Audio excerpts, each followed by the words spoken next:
Hello, my dear friends. Welcome to all of you in this session. तो आज के session में हम देखने वाले हैं इस साल हुए वाला नीट यूजी 2023 का पेपर डिस्कशन जिसका कोड है E2 एंड सब्जेक्ट हमारा है केमिस्ट्री।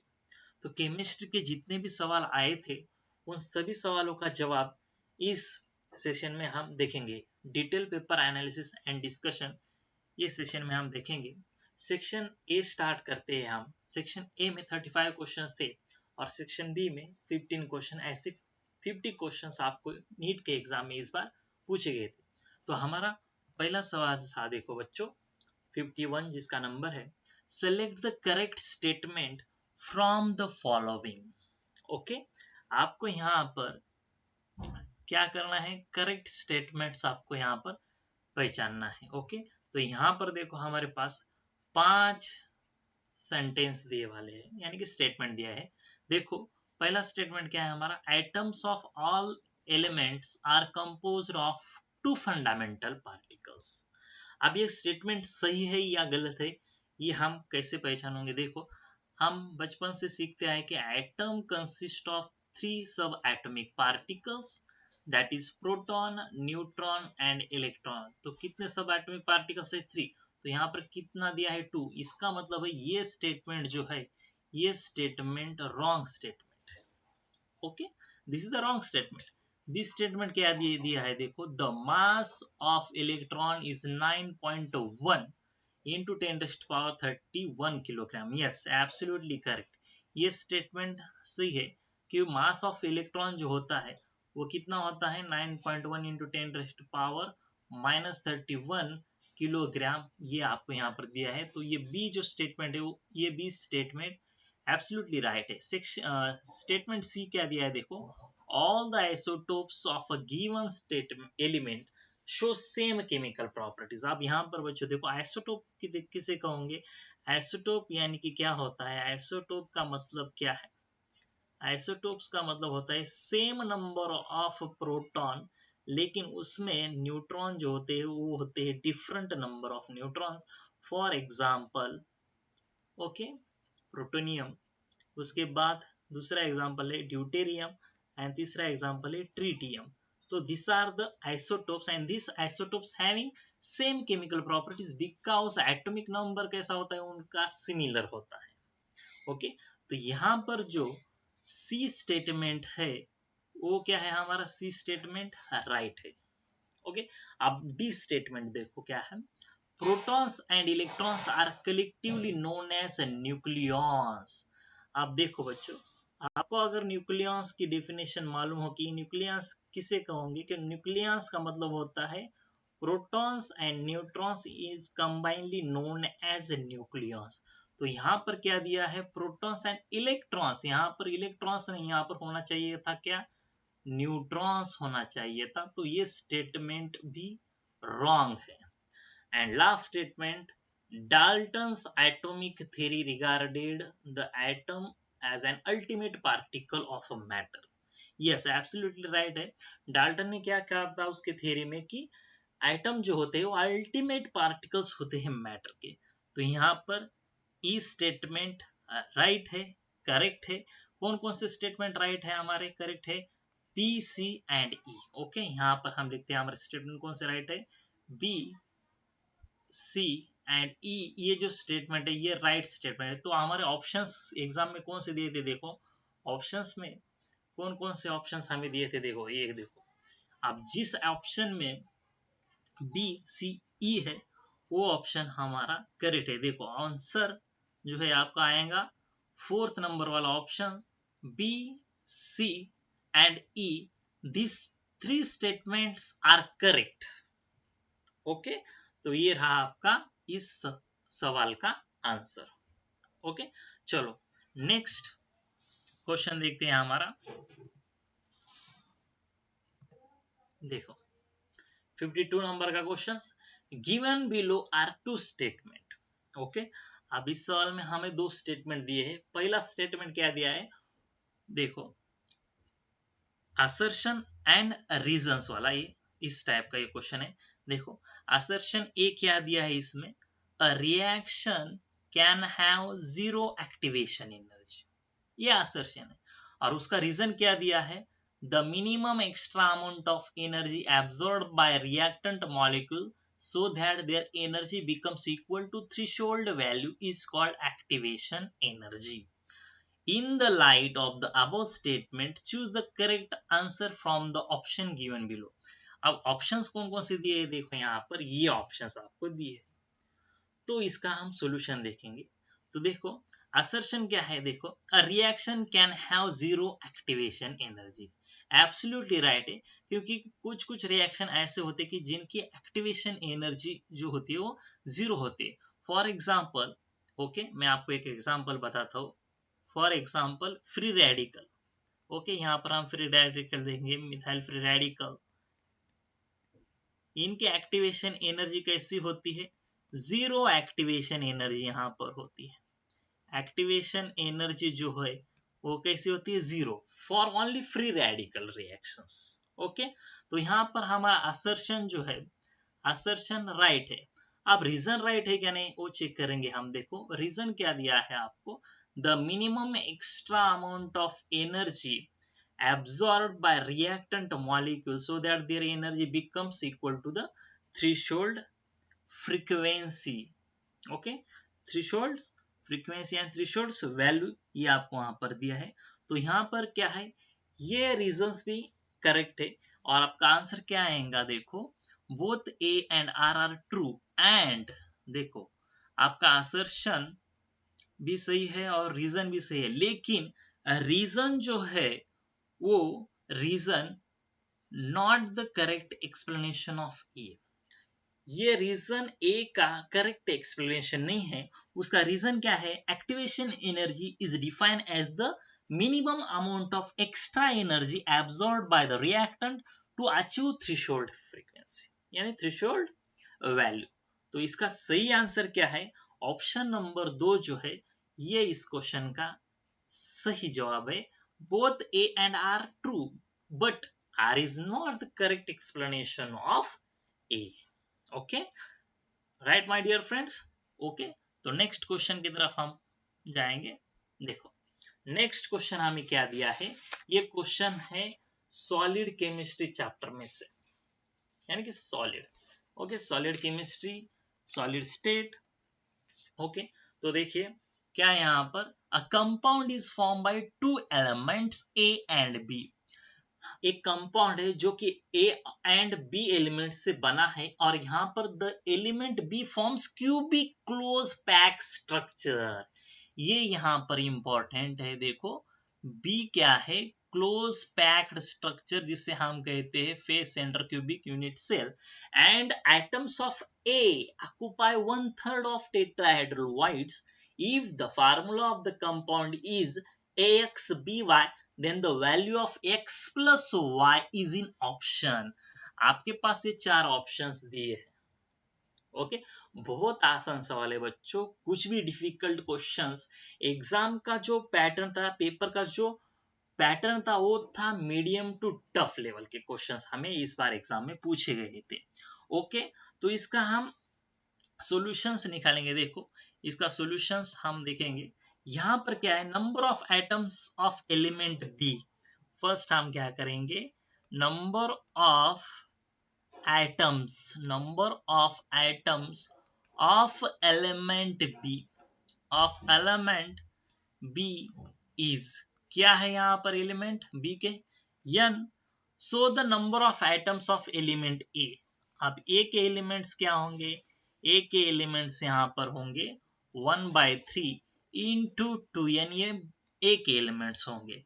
सो यहाँ पर फार्मूला क्या आएगा, the formula of the compound is, क्या होगा यहाँ पे, द फार्मूला ऑफ कंपाउंड कैसे निकालोगे आप, यहाँ पर फार्मूला ऑफ कंपाउंड, ये 2/3n into bn, into what, bn।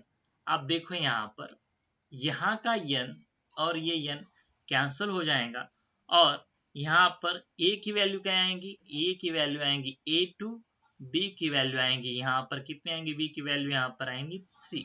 यानी कि ये आपका x हो गया 2 और y हो गया 3। तो आपको पूछा है क्वेश्चन में x प्लस वाई की वैल्यू। तो बच्चों बहुत आसान है, 2 और 3 ये दो नंबर के एडिशंस कितनी आएंगी, 5। तो ऑप्शन में 5 है क्या, ये देखते हैं हम। देखो हमारे सवाल में ऑप्शन 5 है क्या, देखिए ये देखिए ऑप्शन फर्स्ट जो है यही करेक्ट है। 5 is the value of x plus y in this question. Okay तो ये था 53 नंबर का क्वेश्चन। नेक्स्ट क्वेश्चन हम देखेंगे बच्चों, क्या है नेक्स्ट क्वेश्चन, देखो असर्शन एंड रीजन वाले क्वेश्चंस 4-5 क्वेश्चंस ऐसे एग्जाम में आपको पूछे गए थे। 54 नंबर का क्वेश्चन देखो क्या है, given below are two statement, one is label as assertion A and other is label as reason R.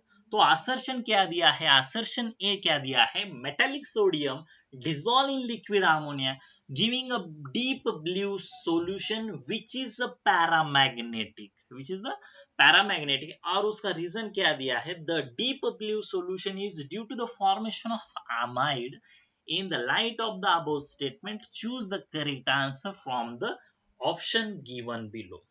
तो इसके 4 ऑप्शंस यहाँ पर दिए हैं। हमें क्या दिया है असर्शन में, metallic sodium dissolve in liquid ammonia giving a deep blue solution, ये सही है या गलत है, ये हमें देखना है। ओके तो इसका सॉल्यूशन हम देखेंगे। Let's start the solutions. देखो बच्चों, on dissolving alkali metals sodium in liquid ammonia, deep blue solution is developed due to the ammoniated electrons which absorb energy in visible region of light and imparts blue color due to the unpaired electrons, solution is paramagnetic। देखो reactions कैसी होते हैं यहाँ पर देखिए, ये है आपका सोडियम मेटल रिएक्ट हो रहा है किसके साथ, अमोनिया के साथ। यहाँ पर ये रिएक्शन कुछ इस प्रकार होंगी देखिए, और कंपाउंड को ऐसा बनेगा, आप हमारा कंपाउंड जो है, कंपाउंड कुछ इस तरह ये अमोनिया का कॉम्प्लेक्स यहाँ पर बन जाएगा। Okay so this is the ammonium complex, और यहाँ पर बाय प्रोडक्ट में देखो NH3Y-। तो यहाँ पर असर्शन जो है वो करेक्ट है, बट लेकिन उसका रीजन जो है इनकरेक्ट है। क्यों रीजन इनकरेक्ट क्यों है, रीजन इनकरेक्ट क्यों है कि अमंग्स द, यहाँ पर assertion statement is correct but reason is incorrect. Why? Because the deep blue solution is due to the formation of amide, ये wrong है, due to the formation of ammoniated electrons which absorb the energy, ये सही है। Reason wrong है, assertion correct है। तो इसका answer क्या होगा, assertion is true but reason is false. अब ऑप्शन में देखो assertion is true but reason is false, yes ये देखो ऑप्शन नंबर 3 ये इसका सही जवाब है, assertion is true but reason is false. Okay तो ये 54 नंबर का क्वेश्चन और उसका करेक्ट आंसर था 3rd नंबर का ऑप्शन। ओके तो let's start the next question. देखिए बच्चों क्या दिया है हमको, 55 question, amongst the following the total number of species not having 8 electrons around central atom in its outermost shell is। Okay अब यहाँ पर हमारे पास कितने स्पेसिस दिए, देखो फर्स्ट स्पेसिस दिया है अमोनिया, दूसरा दिया है AlCl3, तीसरा दिया है BCl2, चौथा दिया है कार्बन टेट्राक्लोराइड और पांचवा दिया है फॉस्फोरस पेंटाक्लोराइड। तो यहाँ पर आपको सवाल में पूछा है among the following total number of species not having 8 electron, ऐसा स्पीसीज देखना है आपको कि जिसमें 8 इलेक्ट्रॉन प्रेजेंट नहीं है। ओके तो इसके ऑप्शन देखेंगे हम, ऑप्शंस क्या है इसके बच्चों, ऑप्शंस देखो क्या है, 3, 2, 4 या 1, ये इसके ऑप्शन है। तो out of this species which species not having 8 electrons around the central atom. तो let's start first molecule that is ammonia. Ammonia का स्ट्रक्चर हम निकालेंगे, देखो ये रहा यहाँ पर N सिंगल बॉन्ड H, यहाँ पर H, यहाँ पर H और यहाँ पर नाइट्रोजन पे loan pair of electron present होते। यहाँ पर देखो इलेक्ट्रॉन्स कितने हो गए, यहाँ पर ये 2 4 6 और ये 8, ये है 8 इलेक्ट्रॉन स्पेसिस, 8 इलेक्ट्रॉन इसमें प्रेजेंट है। आपको नॉट हैविंग 8 इलेक्ट्रॉन्स पूछा है, ओके, तो इसमें 8 इलेक्ट्रॉन प्रेजेंट है। उसके बाद देखिए AlCl3 का स्ट्रक्चर निकालेंगे हम, AlCl3 का स्ट्रक्चर निकालेंगे, उसमें कितने इलेक्ट्रॉन है देखेंगे। देखो यहाँ पर 2 4 6 इलेक्ट्रॉन प्रेजेंट है AlCl3 में, ओके। उसके बाद देखेंगे बेरियम क्लोराइड में कितने इलेक्ट्रॉन प्रेजेंट है, BCl2, यहाँ पर देखिए 2 4 इलेक्ट्रॉन यहाँ पर प्रेजेंट है। फोर्थ स्पेसिस कौन सा है, कार्बन टेट्राक्लोराइड CCl4, देखिए CCl4 में कितने इलेक्ट्रॉन प्रेजेंट है, 2 4 6 8, 8 इलेक्ट्रॉन प्रेजेंट है कार्बन टेट्राक्लोराइड में। उसके बाद का फिफ्थ स्पेसिस कौन सा है, फास्फोरस पेंटाक्लोराइड, देखिए फास्फोरस के पेंटाक्लोराइड में कितने इलेक्ट्रॉन्स प्रेजेंट है, देखिए 2 4 6 8 10 इलेक्ट्रॉन यहाँ पर प्रेजेंट है। तो यहाँ पर बच्चों देखिए हमें पूछा था नॉट हैविंग 8 इलेक्ट्रॉन्स, तो यहाँ पर कौन कौन कौन से स्पेसिस है जिसमें 8 इलेक्ट्रॉन प्रेजेंट नहीं है, 8 से कम होंगे या 8 से ज्यादा है, ज्यादा रहेंगे। तो देखो यहाँ पर देखो ये एक स्पेसिस कौन सा AlCl3 वाला, इसमें कितने हैं 6 इलेक्ट्रॉन, 8 इलेक्ट्रॉन प्रेजेंट नहीं, तो ये आएगा एक। उसके बाद BCl2, ये हो गया दूसरा। उसके बाद PCl5 फास्फोरस पेंटाक्लोराइड, ये हो गया तीसरा। तो यहाँ पर total number of species not having 8 electrons how much, कितने हैं, 3 स्पेसिस यहाँ पर है। तो आंसर कौन सा आएगा आपका, ऑप्शन नंबर 1, 3 स्पेसिस ऐसे है amongst this all species, 3 species ऐसे है कि जिसमें 8 इलेक्ट्रॉन प्रेजेंट नहीं है, 8 से कम है ये और 8 से ज्यादा है। 8 से कम वाले कौन से है, AlCl3 है, BCl2 है, और 8 से ज्यादा कौन सा है, फास्फोरस पेंटाक्लोराइड 10 इलेक्ट्रॉन है। तो करेक्ट आंसर कौन सा होगा आपका, option number 1 is correct, okay. Next question देखते हैं हम, नेक्स्ट क्वेश्चन क्या दिया था, okay, which amongst the following molecule on polymerization produces a neoprene, okay, polymer chemistry से क्वेश्चन है ये, which amongst the following molecules on polymerization produces neoprene। तो हमारे पास ऑप्शन ऐसे थे, देखिए दिस आर द ऑप्शंस, तो आपको पहचानना था कि out of these 4 options which produces neoprene। तो बच्चों न्योप्रीन कैसे बनता है, मैं आपको यहाँ पर उसका सिंथेसिस बताता हूँ। न्योप्रीन के फॉर्मेशन के लिए जरूरत होती है क्लोरोप्रीन की, ओके। उसका फार्मूला क्या है, उसका फार्मूला है देखो यहाँ पर, वेट,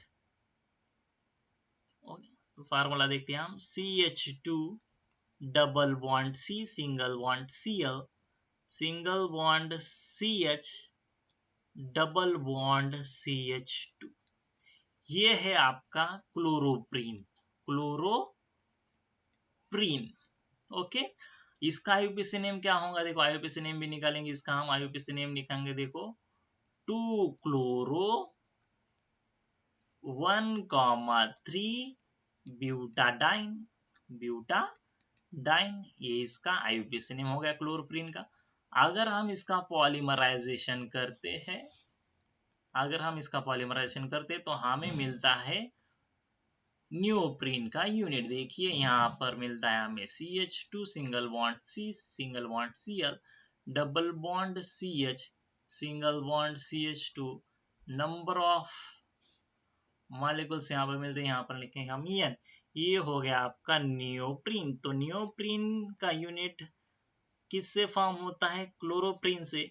तो ऑप्शन में देखो CH2 double bond C Cl single bond CH double bond CH2 है क्या, ऑप्शन में चेक करते हैं हम, देखिए ये देखो बच्चों ऑप्शन जो 2 है, देखो ये ऑप्शन करेक्ट है, ओके। ये आपको चाहिए न्योप्रीन बनाने के लिए, इसका नाम है क्लोरोप्रीन, क्लोरोप्रीन से हम बना सकते हैं न्योप्रीन। तो correct option is 256 over. Next सवाल देखते हैं हमारा कौन सा था, नेक्स्ट सवाल, wait a moment, yes, next call सवाल देखिए क्या था। In Lassen's test, extract of an organic compound, both nitrogen and sulfur are present, which gives blood red color with Fe3 ion due to the formation of। अब यहाँ पर लैसाइन जो extract होता है ऑर्गेनिक कंपाउंड के लिए, both nitrogen and sulfur are present, which gives blood red color with Fe3 due to the formation of। किसके वजह से रेड कलर फॉर्म होता है कॉम्प्लेक्स का, उसके ऑप्शंस यहाँ पर आपको दिए थे, देखो ये ऑप्शन दिए थे। तो बच्चों आपको सभी को पता है, in case nitrogen and sulphur both are present in organic compound. इसका सॉल्यूशन हम देखेंगे। Okay, let's start the solution. देखो, nitrogen and sulphur both are present in organic compound, sodium thiocyanate is form. देखो सोडियम थायोसाइनेट कैसा form होता है, ये रहा आपका sodium, carbon, nitrogen and sulphur आपस में कॉम्बिनेशन रिएक्शन होके हमें मिलता है यहाँ पर सोडियम थायोसाइनेट। और ये जब सोडियम थायोसाइनेट रिएक्ट होता है Fe3 प्लस आयन के साथ, तो यहाँ पर फॉर्मेशन कुछ ऐसा होता है, यहाँ पर ब्लड रेड कलर का कॉम्प्लेक्स हमें दिखता है। देखिए कॉम्प्लेक्स कौन सा बनता है, यहाँ पर कॉम्प्लेक्स फेरस का कॉम्प्लेक्स बनता है FeSCl2+, और इसका कलर कैसा होता है यहाँ पर blood red. Okay, bloody red colour का कॉम्प्लेक्स यहाँ पर आपको देखने के लिए मिलेगा। तो यहाँ पर फर्स्ट क्या फॉर्म होता है, सोडियम थायोसाइनेट। तो ऑप्शन में देखिए सोडियम थायोसाइनेट कहाँ पर है। ओके, ऑप्शन में देखिए, ये देखिए option number 2, sodium thiocyanate first form होता है लैसाइन एक्सट्रैक्ट में, उसकी वजह से यहाँ पर Fe3 का जो कॉम्प्लेक्स है वो हमें मिलता है ब्लडी रेड। ओके, तो correct option of that question is option number 2 is the correct option. Okay, अब यहाँ पर देखिए नेक्स्ट सवाल हम देखते हैं कौन सा था। देखिए बच्चों 58 नंबर का सवाल, wait of 2 moles of organic compound which is obtained by heating sodium ethanoate with sodium hydroxide in presence of calcium oxide is। और उसके ऑप्शन यहाँ पर दिए हैं, देखो ये 4 ऑप्शन हमको दिए थे बच्चों। This reaction is called as soda lime decarboxylation.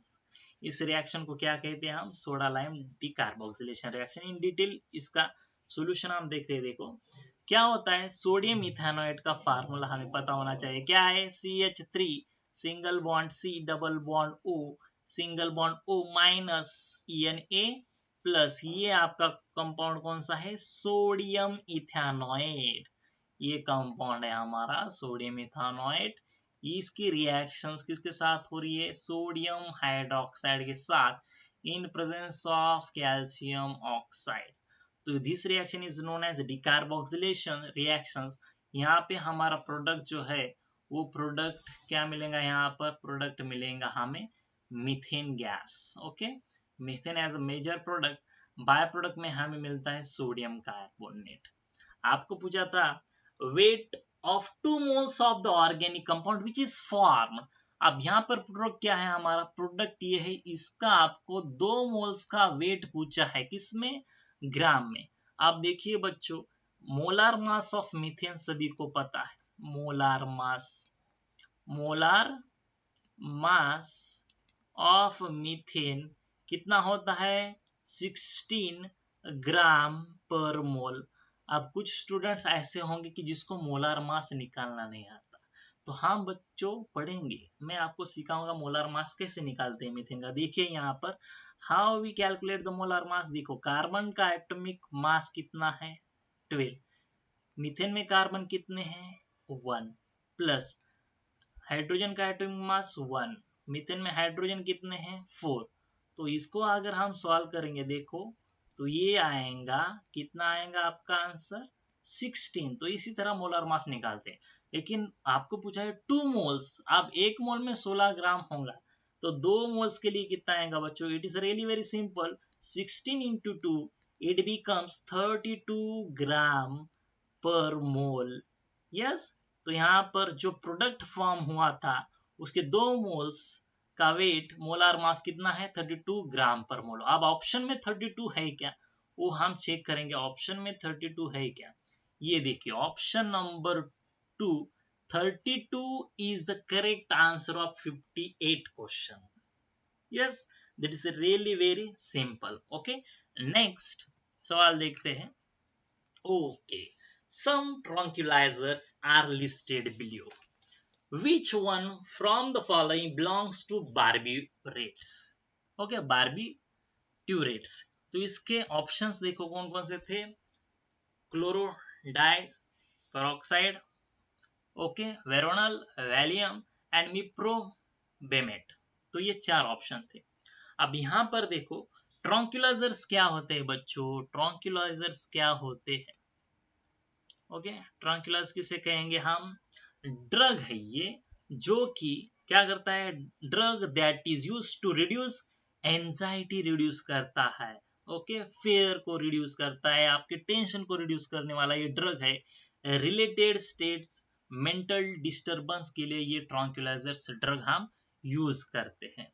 तो यहाँ पर जो वेरोनल है, ओके, ये जो ऑप्शन नंबर 4 आपका है, Veronal is the derivative of barbituric acid. Okay, barbituric acid का ये डेरिवेटिव है Veronal, okay, and consider as barbiturates, इसको हम क्या करते हैं बार्बिट्यूरेट्स कहते हैं। और meprobamate, Valium and chlordiazepoxide are other tranquillisers. तो यहाँ पर बार्बिट्यूरेट्स का डेरिवेटिव कौन सा है, तो यहाँ पर देखो ये वेरोनल जो है ये इसका सही जवाब है। 50 नंबर क्वेश्चन नंबर 59 का सही सवाल क्या है, क्वेश्चन ऑप्शन में दिया है 4th नंबर का। Okay, Veronal is the correct option of this question. Okay, now next सवाल देखते हैं कौन सा है नेक्स्ट सवाल।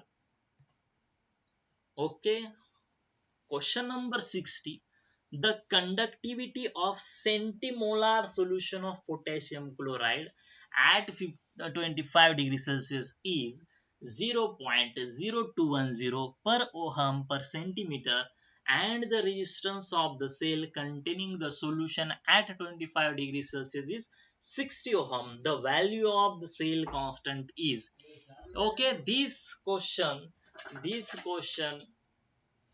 was asked for 4 marks. Okay, belongs to the electrochemistry. electrochemistry ये चैप्टर में से ये क्वेश्चन है, बहुत आसान है, right, this is really very simple. और इसके 4 ऑप्शंस आपको यहाँ पर दिए थे।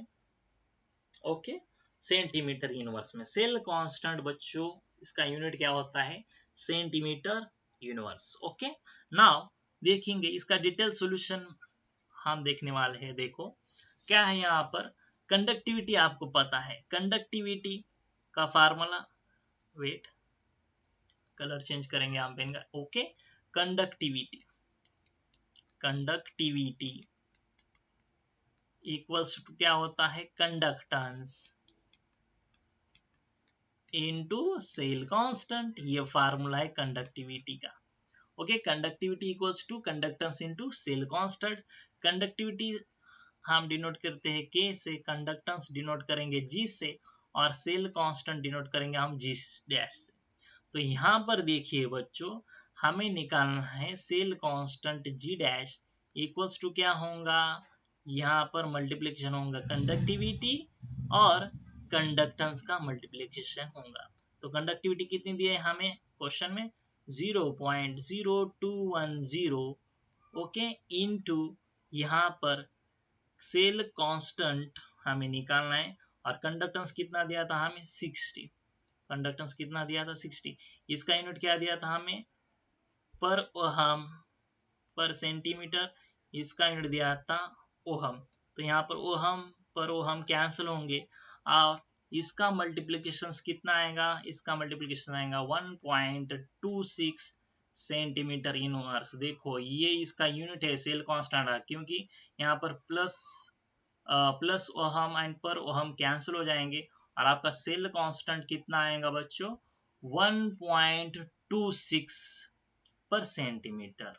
ओके, तो ऑप्शन में देखिए 1.26 पर सेंटीमीटर है क्या? ओके, ये देखिए option number third 1.26 centimetre inverse, ये है आपका सही सवाल क्वेश्चन नंबर 60 का। Okay, this is the correct answer of that questions. Okay, let's start the next question. Next question क्या पूछा था देखिए, कंप्लीट द फॉलोइंग रिएक्शंस। आपको रिएक्शंस ऐसी दी थी और आपको यहाँ पर पूछा था कि प्रोडक्ट सी क्या होगा। ओके, सी प्रोडक्ट आपको पूछा गया था। ऑर्गेनिक केमिस्ट्री नेम रिएक्शंस बहुत इंपॉर्टेंट होते हैं बच्चों। तो यहाँ पर सीक्वेंस रिएक्शन पर ये क्वेश्चंस पूछा था। Cyclohexanone react with hydrogen cyanide, it gives B, and B पर अगर आप कॉन्सेंट्रेटेड H2SO4 की रिएक्शंस करते हो तो आपको प्रोडक्ट मिलता है सी। तो यहाँ पर आपको पूछा है सी क्या है, तो इसके ये चार ऑप्शंस पहले देख लीजिए, ये चार ऑप्शंस यहाँ पर है। ओके, इसका डिटेल सॉल्यूशन अब हम देखेंगे, इसका सॉल्यूशंस देखेंगे। रिएक्टेंट में क्या दिया है आपको, साइक्लोहेक्सेनॉन। ओके, स्ट्रक्चर निकालेंगे हम, किसके साथ रिएक्ट हो रहा है ये बच्चों, हाइड्रोजन साइनाइड के साथ। रिएक्ट होने के बाद हमें प्रोडक्ट ऐसा मिलेगा, देखो यहाँ पर फॉर्मेशन OH और यहाँ पर साइनाइड। ओके, अब क्या होगा, इस पे रिएक्शन हो रही है प्रोटॉन की। ओके, H+, यहाँ पर देखो ये दो loan pair of electron attack करेंगे हाइड्रोजन प्लस आयन पर, और वहां पर फॉर्मेशंस ये कंपाउंड का होगा। देखो यहाँ पर OH2 और यहाँ पर ये साइनाइड।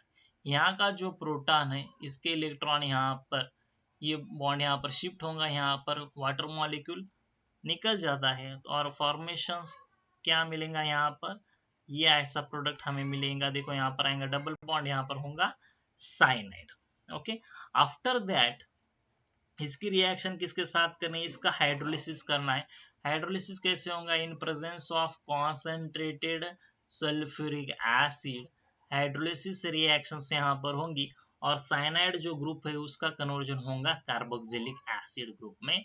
ओके, तो यहाँ पर प्रोडक्ट कुछ इस प्रकार बन जाएगा COOH, यहाँ पर हमें एसिड मिलेगा।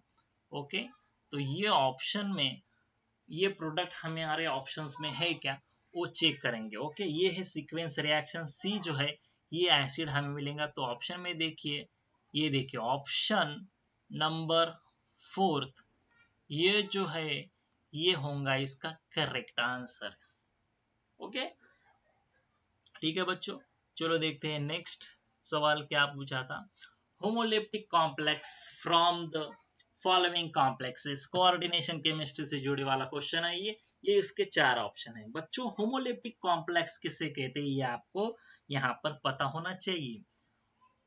Complexes in which a metal bond to only one kind of donor groups are called as homoleptic complex. ऐसे कॉम्प्लेक्स जहां पर मेटल जो है वो बॉन्ड होता है ऐसे डोनर ग्रुप्स को जिसमें सिर्फ एक ही डोनर एटम प्रेजेंट होता है। For example potassium trioxalato aluminate. Okay, potassium trioxalato aluminate. ये क्वेश्चन जो है ये ऑप्शन जो है ये करेक्ट होना चाहिए। देखिए पोटेशियम ट्राइऑक्साइड टू एल्यूमिनेट, इसका फार्मूला क्या होता है K3 in bracket Al। Okay, oxalato का यहाँ पर हम OX लिखेंगे, 3 है यहाँ पर। तो ये है हमारा होमोलेप्टिक कॉम्प्लेक्स, क्योंकि यहाँ पर जो डोनर एटम है वो only one donor atom is present, only one donor atom यहाँ पर प्रेजेंट होता है। तो यहाँ पर पोटेशियम ट्राइऑक्सैलेटो एल्यूमिनेट ये है आपका होमोलेप्टिक कॉम्प्लेक्स। होमोलेप्टिक कॉम्प्लेक्स बहुत आसान सवाल है, कोऑर्डिनेशन केमिस्ट्री से जुड़े वाला ही। Okay, the correct answer is option number 1। Okay, next सवाल देखते हैं बच्चों। नेक्स्ट सवाल यहाँ पर क्या है, okay, the relation between NM, NM क्या है यहाँ पर? NM is nothing but the number of permissible values of magnetic quantum number, that is M, for a given value, for a given value of azimuthal quantum number L is. तो यहाँ पर आपको relation दिया है और आपको पूछा है the number of permissible values of magnetic quantum number for given value of azimuthal quantum number is. तो बच्चों, values of magnetic quantum number for given azimuthal quantum number can be calculated as following. कैसे calculate करेंगे हम? देखिए, इसका formula है N M equals to 2L plus 1। अब यहाँ पर आपको L की वैल्यू निकालनी है, तो कैसा निकालोगे? L equals to N M, यहाँ प्लस 1, यहाँ पर क्या होगा? -1 divided by 2। This is really very simple. अब ऑप्शन में L equals to N M -1 divided by 2 है क्या? देखिए ऑप्शन में, यहाँ पर ऑप्शन फर्स्ट ही हमारा आंसर होगा। देखिए L equals to N M -1 divided by 2। Okay, the correct answer is number 1। Next question क्या दिया था? ओके, देखिए नेक्स्ट क्वेश्चन क्या दिया है हमें। the stability of copper plus 2 ion is more than copper plus 1 ion salts in aqueous solution due to what? Copper plus 2 is more than copper 1, why? इसके चार ऑप्शन दिए। First, ionisation enthalpy, enthalpy of atomization, hydration energy, क्या second ionisation enthalpy. इसका detail solution हम देखेंगे बच्चों। इसका answer क्या होता है देखेंगे। देखिए, the stability of copper plus 2 acquire is more than copper plus aqueous is due to the much more negative hydration energy का कंसेप्ट यहाँ पर लगता है। हाइड्रेशन एनर्जी का कंसेप्ट यहाँ पर अप्लाई होगा। हाइड्रेशन एनर्जी का कंसेप्ट। ओके, अब हाइड्रेशन एनर्जी किसकी ज्यादा है? हाइड्रेशन एनर्जी ज्यादा है कॉपर प्लस 2 की as compare to copper plus 1। तो हाइड्रेशन एनर्जी कॉपर प्लस 2 की कितनी है? यहाँ पर मैं आपको बताता हूँ, -2121 किलो जूल पर मोल। और कॉपर 1 की कितनी है? कॉपर प्लस 1 की है यहाँ पर, देखिए उससे कम, वेट अ मोमेंट, हाँ यहाँ पर उससे ये कम होती है। ओके, तो इसका जो आंसर होगा वो क्या होगा? सही जवाब कौन सा होगा? हाइड्रेशन एनर्जी, जो कि वाटर मॉलिक्यूल्स के साथ उसकी होने वाली बॉन्डिंग जो है, कॉपर प्लस 2 आयंस की बॉन्डिंग जो है वो ज्यादा है as compare to copper plus 2 की। यहाँ पर कंसेप्ट कौन सा लगने वाला है? Hydration energy. तो करेक्ट आंसर हमारा क्या होगा? Hydration energy is the correct answer. Okay, next सवाल देखते हैं क्या है नेक्स्ट सवाल। Okay, taking stability as the factor, which one of the following represents correct relationship? Okay, तो यहाँ पर इसके चार ऑप्शंस दिए वाले हैं। इसका डिटेल सॉल्यूशन हम देखेंगे बच्चों। देखिए क्या है यहाँ पर। As we move down the group due to poor shielding effect of invading the d and f orbitals, the increased effective nuclear charge holds ns number of electrons tightly and therefore restricting their participation in the bonding. So यहाँ पर क्या होगा? Relative stability जो होती है, relative stability का concept यहाँ पर है। Relative stability of +1 oxidation state, +1 oxidation state increases for heavier elements. जो एलिमेंट्स हेवियर होती है उनकी स्टेबिलिटी जो है +1 ऑक्सीडेशन स्टेट की वो ज्यादा होती है। फॉर एग्जांपल यहाँ पर देखिए E0 फॉर Ln+3, इसके लिए कितना है? Ln प्लस इक्वल्स टू कितना है? +0.16 वोल्ट। यहाँ पर कितनी है एनर्जी? ओके, कितना है यहाँ पर? 0.16 वोल्ट का है। और as compare to E0 for TL³ and L³ कितना है? प्लस 1.6 वोल्ट। तो यहाँ पर देखो किसकी वैल्यू ज्यादा होंगी, इसकी वैल्यू एब्सोल्युटली सेकंड जो है यहाँ पर देखो इसकी वैल्यू यहाँ पर ज्यादा है 1.6 वोल्ट। तो ऑप्शन में देखिए TL I3, ये ऑप्शन आपको कहाँ मिलता है देखने के लिए, देखो ऑप्शन नंबर फोर्थ जो है, okay option number fourth TLI is greater than TLI3, तो ये है उसका, वेट अ मोमेंट, ये है उसका correct answer option number 4। Okay next question देखते हैं बच्चों। नेक्स्ट क्वेश्चन क्या है, which one is an example of heterogeneous catalysis. Heterogeneous catalysis का सवाल यहाँ पर आपको पूछा जाता है। हेट्रोजीनस कैटालिसिस कौन सा है, तो यहाँ पर ऑप्शंस में देखिए कौन कौन से ऑप्शंस है। पहला ऑप्शन है oxidation of sulphur dioxide into sulphur trioxide in the presence of oxide of nitrogen, ये फर्स्ट ऑप्शन है। Hydrolysis of sugar catalysed by H plus ion, ये सेकंड ऑप्शन है। थर्ड ऑप्शन क्या है, decomposition of ozone in presence of nitrogen monoxide. Option last का जो है combination between nitrogen and dihydrogen to form ammonia in the presence of finely divided ion। यहाँ पे ये जो क्वेश्चन है बच्चों, इसमें पूछा है आपको हेट्रोजीनस कैटालिसिस।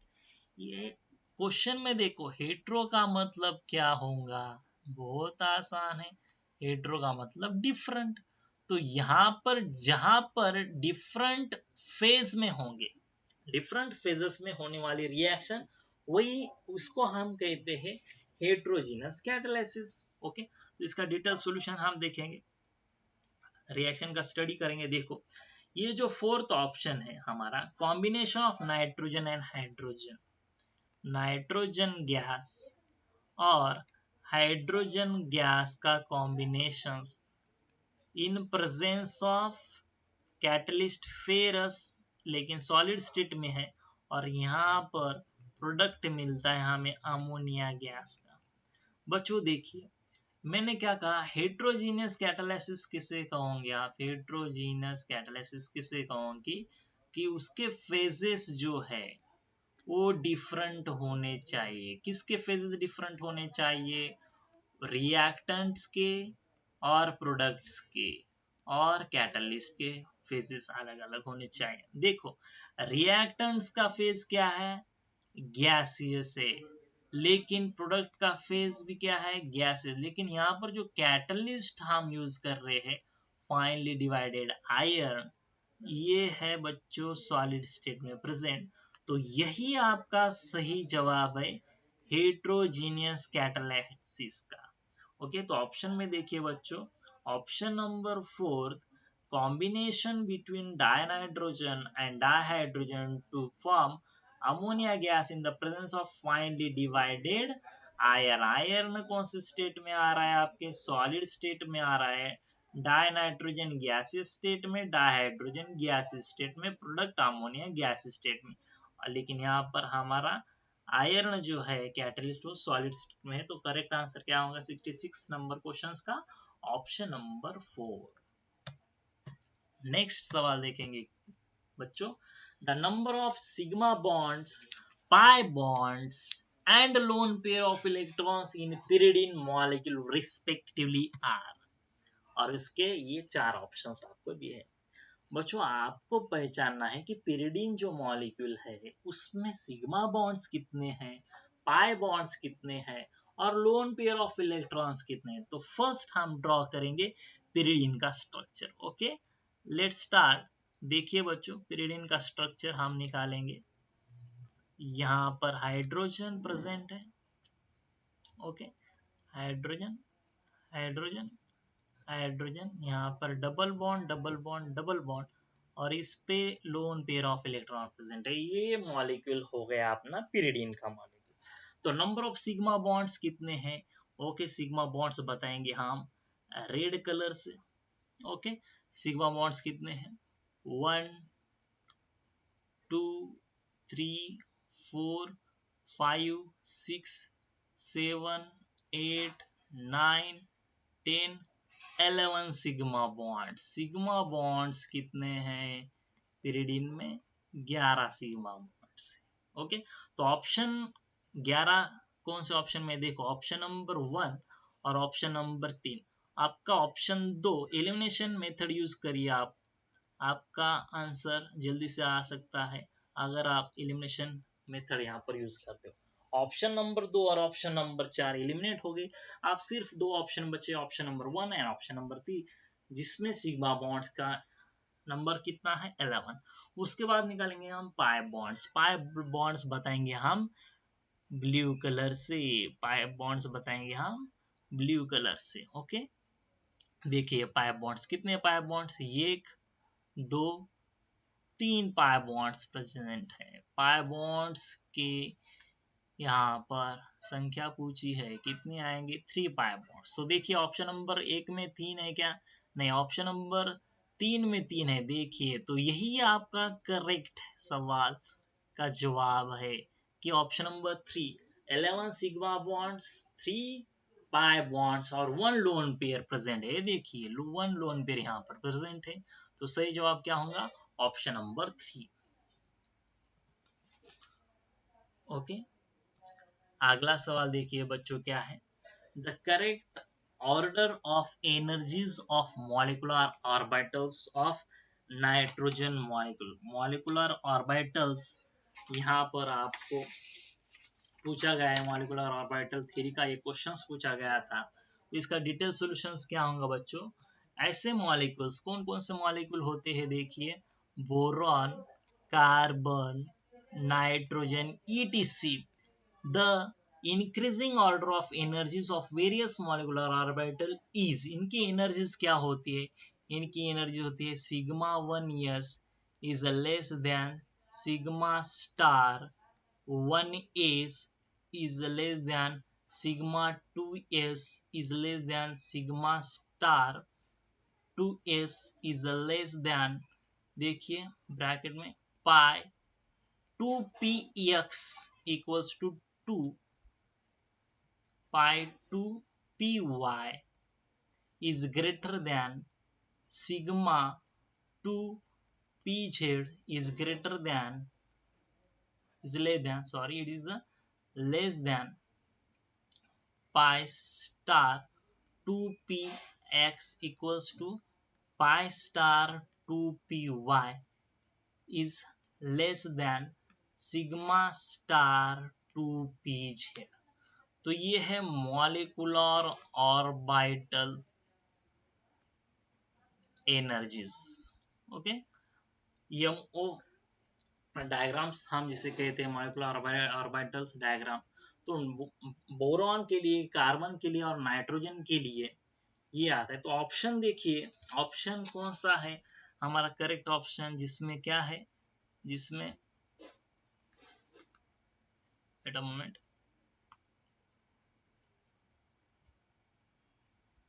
हाँ राइट, जिसमें क्या होना चाहिए? Pi star 2py is less than sigma star 2pz। Okay, तो ऑप्शन में देखिए, ऑप्शन फर्स्ट में देखिए यही है। देखिए pi star 2py is less than sigma star 2pz। तो correct order of energies nitrogen molecule के लिए क्या होंगे? ये होंगे। Okay, so this is the correct answer. Okay, next question देखेंगे बच्चों। नेक्स्ट क्वेश्चन क्या है हमारा? देखिए assertion and reason again. Given below are two statements. One is labeled as assertion A and other is labeled as a reason R. Assertion A क्या दिया है? Helium is used to dilute oxygen in डीविंग apparatus. Okay, ये apparatus आपको पता होना चाहिए। डीविंग apparatus क्या है? डीविंग apparatus क्या होता है? देखिए बच्चे, आपको मैं उसका इमेज दिखाता हूँ। डीविंग apparatus, ये देखो, ये जो apparatus है इसे कहते हैं हम डीविंग apparatus। डीविंग apparatus। तो सवाल क्या था हमारा? देखिए सवाल क्या था? ये असर्शन क्या है? Helium is used to dilute oxygen in diving apparatus। और उसका रीजन क्या है, helium has high solubility in oxygen. Helium gas की सोल्यूबिलिटी ज्यादा होती है ऑक्सीजन में, ये उसका रीजन है क्या, ये आपको वहां पर बताना है। देखिए बच्चों, assertion जो है, helium is used as a dilute for oxygen in modern diving apparatus because of its very low solubility in blood. Because क्या रीजन है उसका, very low solubility, very low solubility in blood, इसीलिए helium gas use करते हैं diving apparatus में oxygen dilute करने के लिए। लेकिन रीजन गलत है, helium has high solubility in O2 नहीं, gases diffuse easily with each other. So यहाँ पर ऑप्शन कौन सा करेक्ट होगा आपका, both assertion and reason are true। Okay, ये दोनों भी सही है, लेकिन आर ये जो है ये करेक्ट एक्सप्लेनेशन नहीं है assertion का। Helium has high solubility in oxygen, okay, gases diffuse easily with each other, लेकिन ये करेक्ट एक्सप्लेनेशन नहीं है assertion के लिए। Okay my dear friends, let's start the new next question. Okay, next question है हमारा, for a certain reaction the rate equals to K concentration of A square into concentration of B, chemical kinetics का सवाल है, बहुत आसान है। when the initial concentration of A is triple keeping concentration of B constant, the initial rate would be, option आपके यहाँ पर ये है, decrease by a factor of 9, दूसरा ऑप्शन दिया है increase by a factor of 6, तीसरा ऑप्शन दिया है increase by a factor of 9, और चौथा ऑप्शन आपको दिया है increase by a factor of 3। तो यहाँ पर इसका डिटेल सॉल्यूशन हम देखेंगे क्या है बच्चों। देखिए, रेट यहाँ पर जो है, रेट आर इक्वल्स टू क्या है, K into concentration of A square into concentration of B. when concentration of A is triple, देखिए when concentration of A is triple, जब A का concentration triple हो जाएगा तब क्या होगा बच्चों, देखिए A डैश इक्वल्स टू कितना होगा, ये होगा 3A के नियर, ओके, एग्जैक्टली 3A होगा। फिर न्यू रेट क्या होगा, न्यू रेट क्या होगा रिएक्शंस का, देखिए नया रेट क्या होगा, न्यू रेट आर डैश कहेंगे इसको, आर डैश क्या होगा, के into concentration of A dash, इसका स्क्वायर आएगा इंटू कॉन्सेंट्रेशन ऑफ बी। इसको अगर हम सॉल्व करते तो ये क्या आएगा, K into concentration of 3A square into concentration of B. अब यहाँ पर बच्चों 3 का स्क्वायर कितना होगा, 9, यहाँ पर के आएगा, okay, concentration of A square into concentration of B. तो यहाँ पर आर डैश क्या आएगा, R dash equals to 9R, R dash equals to क्या आएगा, 9R। तो यहाँ पर देखो बच्चों, it is increase by factor of 9, factor कितने से बढ़ रहा है, 9 से बढ़ रहा है। तो यहाँ पर करेक्ट आंसर देखिए 9 है क्या ऑप्शन में, देखिए देखिए increase by factor of 9, option number 3 is correct. 9 factor से वैल्यू बढ़ जाएंगी, कॉन्सेंट्रेशन बढ़ जाएगा अगर ए का कॉन्सेंट्रेशन हम ट्रिपल करते हैं। ओके माय डियर फ्रेंड्स, आ गया आपको समझ में। देखिए ये है उसका सही जवाब कि it is increase by factor of 9। Okay my dear friends, तो यहाँ पर आज के सेशन यहाँ पर हम स्टॉप करते हैं। आज के सेशन में हमने देखा क्वेश्चन नंबर 51 से लेकर क्वेश्चन नंबर 70 तक हमने क्वेश्चन और उसका डिटेल एनालिसिस इस सेशन में हमने देखा है। ओके, नेक्स्ट लेक्चर में हम क्वेश्चन नंबर 71 से लेकर आगे तक क्वेश्चन डिस्कस करेंगे। For watching this video, thank you so much।